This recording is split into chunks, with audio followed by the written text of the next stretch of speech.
Hotel Pere Marquette, here in the presidential suite, room 1204, where supposedly Al Capone was here and he murdered his mistress during one of his alcohol smugglings here. So it's said that we've heard voices, we've seen some figures walking up and down the halls, and a smell of a woman's perfume going on through some of these hallways and some of these rooms.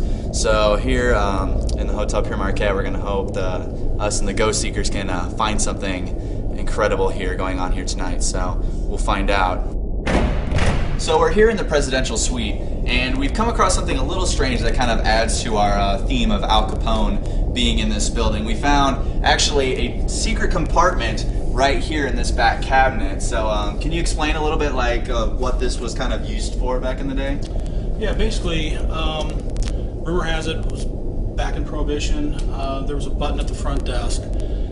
When the federal agents would show up to raid the place, they would hit a button and it would alert the people up here playing poker, drinking, doing whatever they're doing, right, the presence of the feds. What they would then do is they would come over here and, I don't know if you can see this, there's a hidden button right here. You would actually hit this button and this would cause this false door to open up. I'm going to demonstrate this here. I'm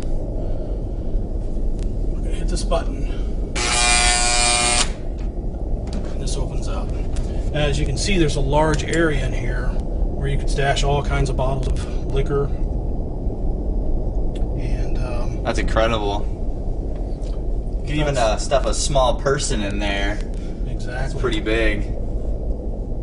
Really, they could stuff pretty much whatever they wanted in here. So it's kind of a mystery of what Al Capone or whoever else was staying in this suite could possibly fit in here or hide in here whenever they were staying in this building. So hopefully we find more secrets like this throughout our investigation. This works is it picks up on environmental factors, electromagnetic fields, temperature, humidity, picks up various different inputs from the environment. And the theory is that spirits can manipulate the energy around this device to make it speak. This has a 2,048 word vocabulary, and it's our hope tonight that maybe we can establish communication through the Obelisk X. So we will see. We know this room holds a lot of secrets, and there's been a lot of things that have gone on in this room, and I'm sure that you want to tell us about it. Do you know something?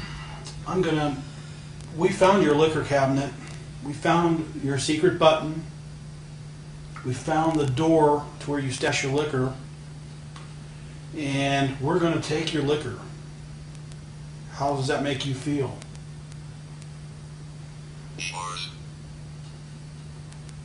Yours? Yours. Oh, yours, empty. All right. Not only am I going to take the liquor, I'm going to take all the money that's in this room.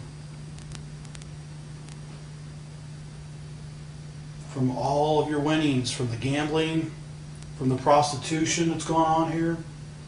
We know your secrets. They're out. Berries.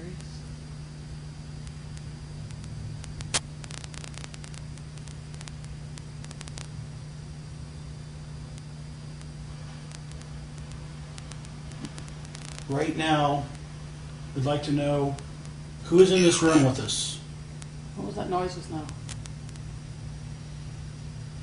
I'm not quite sure. Sounds like either wood scraping or static. Did you guys just hear that? I heard that. Did you move or? Dan, did you hear that? I didn't move. Like something being dragged across the carpet. I thought it was just Dan over there repositioning himself or something, but It went on too long for it to be. Wait, do it. No way. It sounded like it It was. sounded like right next to I heard it Dan. too, but I thought it came from that direction. It sounded like it was from the it sounded fireplace. right next to you or close by. It is what it sounded. Yeah, it was right next to you.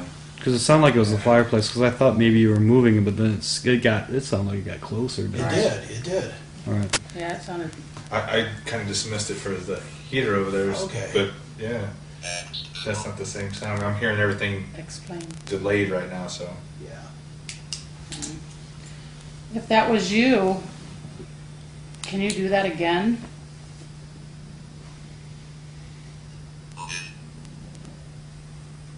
That's the second time it said Lynn. Is your name Lynn? Picture. Are you at the picture right now? Did you just set that meter off with the picture? If so, can you set that meter off again? Right now.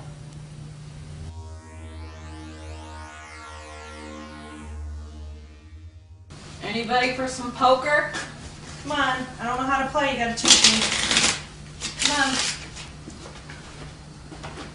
I'm a poker whiz. I'll take all of your money. Can you at least knock in a bedroom? Away from us? There goes my laser light. And it's gone.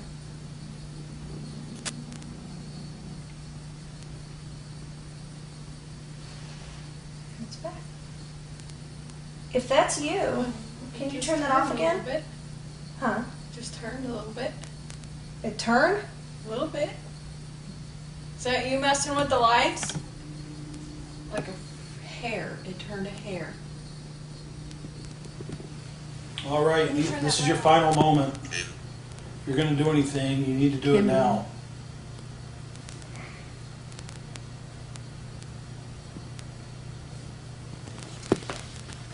You've got about 30 seconds. Already. Yeah, I actually understood that one. So we've finished up our investigation here in room 1204, and we've picked up a lot of weird kind of noises and sounds going on. We've heard some sounds over here more towards the fireplace. It sounds like somebody's being dragged across the floor. Now, as somebody was sitting right here in this chair, we thought they were kind of readjusting their body, but as we come to find out, it was a lot heavier of a sound. It sounded like somebody really dragging their foot across the carpet back into this back room. So it kind of gave us an eerie feel at the beginning of our investigation. But later on in the night, we come to find out that later we had a laser light that picks up the shadows in the room, and we shined it over here onto this wall to detect any kind of shadows that might be moving in front of it. And it sat right here on this table, and as it sat here, we sat far away from it so that nobody would touch it. The light slowly kind of dimmed off until eventually the light was completely turned off and we were sitting in darkness. But it slowly began to come back, and it shook a little bit as it sat right here, and nobody was able to touch it. And as we came over here, we kind of investigated it. No switches were turned off. The batteries were fine. They were on for the rest of the night. And if you touched the top, just barely touched it, it would move just slightly like it did earlier. So we definitely got a little bit of a haunted feel in this room. So if anybody's definitely going to be buying this room, they might be visited by someone or something. So I'm sure as hell not getting this for my Halloween suite. So hopefully this kind of ends here soon or doesn't get any worse for anybody that might be staying here. But hopefully we'll get something a little bit better on our next Paranormal Peoria stop. But we'll see on the next stop.